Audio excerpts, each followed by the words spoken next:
Hey everyone, Holly here. Today I am talking about Yellowstone National Park. As we all know, Yellowstone is a huge national park with so many things to visit and see when you go there. But what do you do if you only have one full day to spend there? And I'm talking about with young kids.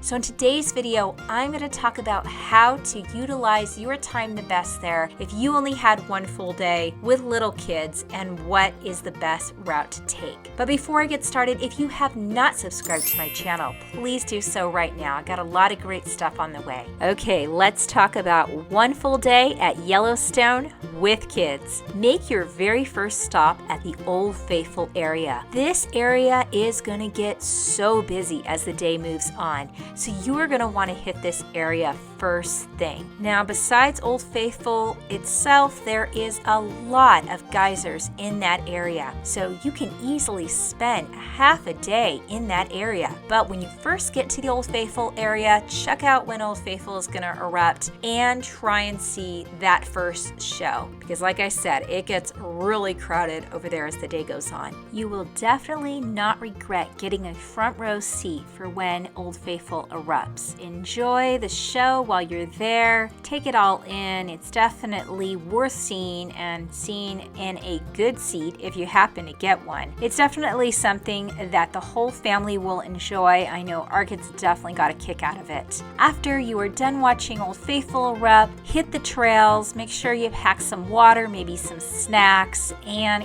go and see all the many different geysers that are in the Old Faithful area. I really enjoyed how all the trails there were paved for the most part. So that way, if you do have little ones, you can push them around in their stroller, as well as carry all your water and snacks with you, because it is a lot of walking around, and that is something convenient to have when you have young ones. And it makes it a lot more enjoyable just to get around that whole area. There is just so much to see, so many cool geysers that kids will just be in awe of, and you never know when any of them are going to erupt too, which is really cool because you can walk by one and it could go off at any time. You're definitely in for a surprise when you walk around the geyser area. We definitely enjoyed spending a full morning just walking around all the many geysers at the Old Faithful area.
You never know when you're gonna spot some cool wildlife. There was some bison just hanging out there in the field. There's definitely other things to do in the Old Faithful area. There is a great visitor center there that you can check out. And also the Old Faithful Inn is a really cool historical building that is very, very neat to see inside as well. We always like to get pressed pennies made, which is a great inexpensive souvenir, and the Old Faithful Lodge has a pressed penny machine there if you enjoy collecting that sort of thing. Once you have spent a full morning at the Old Faithful area, hop on the road and drive up north just about 15 minutes, and you will want to stop at the Grand Prismatic Spring. The Grand Prismatic Spring is a must-see if you visit Yellowstone National Park. There are two different vantage points for observing the Grand Prismatic Spring. You can see it right there up close on the boardwalk, or you can take the trail that is going to take you up higher where you can look down at the spring. Now again, only having one day at Yellowstone, you're going to want to choose either the trail or up close. I do recommend the trail because it has the better view. It is going to show you the colors more vibrantly when you are up high like that. But if you are going to do the trail, be prepared. Make sure you pack plenty of water, maybe even some snacks for this hike. This hike is totally doable for little ones, but I am just saying to be prepared with water and possibly use the restrooms ahead of time.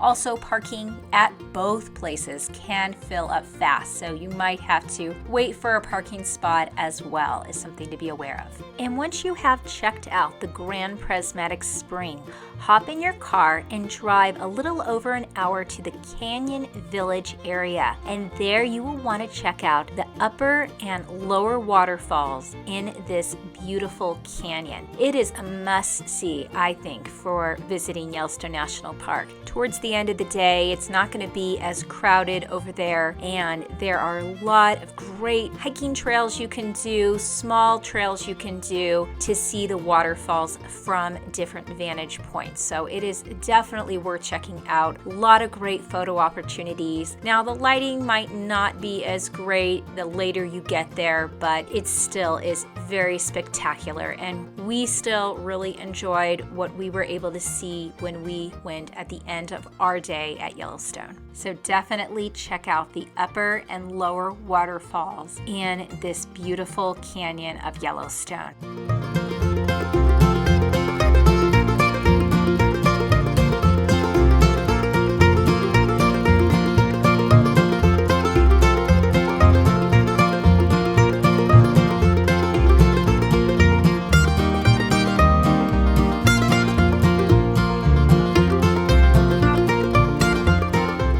Well, that is all I have for you on one full day at Yellowstone Park. I hope that this was helpful. I know that Yellowstone has so much to offer, and to try and do one day at Yellowstone, you are only going to be able to see a small part of it. But my intention with this video is to show you how you definitely could see a lot in one day. And I wanted to emphasize the top attractions, the attractions that were really great to do with young kids. I hope that this gave you some ideas on how to see some of the top things and make a good route of it. You will also just see plenty of great scenery just driving around the park. A lot of bison, that's for sure. And if you're lucky, maybe you'll even have a bison walk up to your car like we had when we went.